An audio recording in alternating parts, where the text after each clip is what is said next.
Rookies.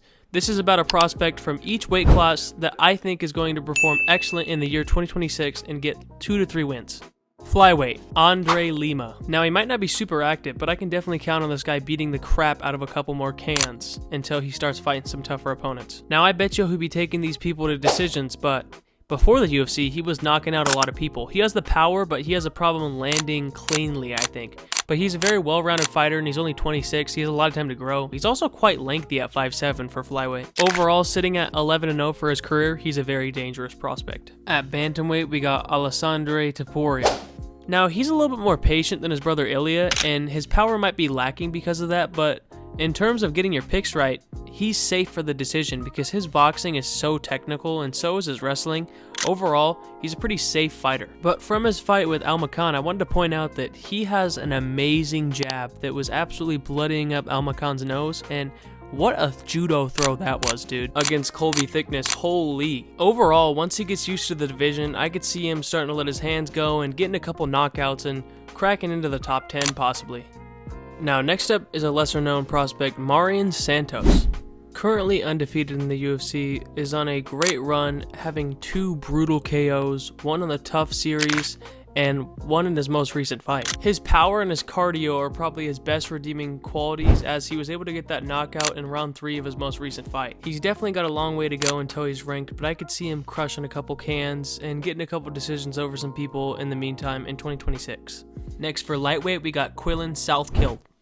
Now, this is the first fighter on the list that we know has the absolute death touch. In his most recent fight, he had an absolute brutal head kick finish. It honestly could be the most vicious knockout of 2025. He now has a knockout with 2 different body parts in the same year, in both brutal finishes. He also showed decent wrestling in his 30-27 win over Yanel. Considering he's a prospect from Australia, he'll probably be able to have some training from Volk and JDM, so this guy's game will only evolve once he climbs. And oh my goodness, if this guy gets technical training from the greatest strikers we've ever seen, like Volk or Jack Della Maddalena, his game will rise so high because his knockout power is through the roof, and he's quite a technical striker already, being able to get KOs from head kicks. So definitely don't bet against Quillen Southkill in his next fight. You're going to be wrong if you pick against him, because his name is wrong. Yeah. Next up for welterweight, I was thinking of Bonfim, but since he's not really a prospect anymore and he's a legitimate contender, I'll go with Islam Dulitov. It's hard for welterweight because there's not a ton of interesting prospects, and this is one of the more interesting prospects as he's also a model part-time and UFC fighter part-time. He's really new to the UFC, but at 6'3" and 27 with a really high finishing rate, he has a lot of potential in this division to absolutely can some just shell of a fighter people. Next up for middleweight is probably the scariest prospect on this list by an absolute mile, Atebe Gautier. There's not many fighters on the roster that give me the vibe of just me looking at them will knock me out. Like, he's a knockout merchant in like the best way possible. And I expect him to absolutely club his way to the top 5 of middleweight, if not the top 10. He's an absolute power merchant. He kind of reminds me of like Gregory Rodriguez coming up, but just way scarier with more power. He's basically like mini Francis Ngannou. And I'm not lying when I say this dude's been literally knocking out everybody. I mean, he just seems like an absolute monster. He had 2 bad fights and just decided, no, I'm going to lock in and just kill everybody. I don't even know how he lost. Like, he must have been just an absolute rookie.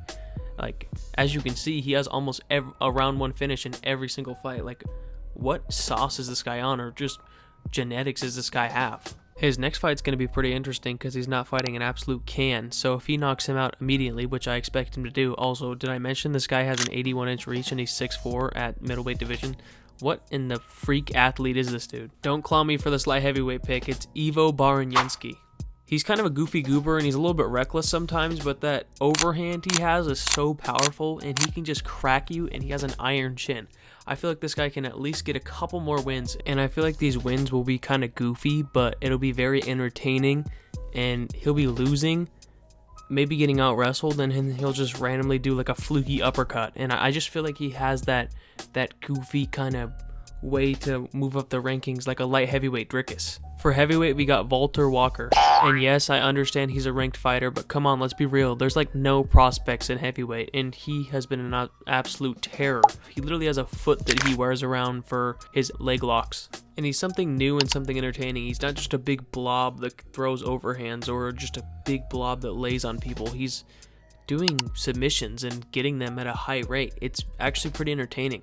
And I think he can keep doing this because he's kind of different and special, and he's really big too. He's 6'6", so he can kind of just size mog his opponent if they want to keep it on the feet. So I feel like he's really great for the future and could get 2 to 3 more wins until he runs into like a Sergey Pavlovich or Tom Aspinall.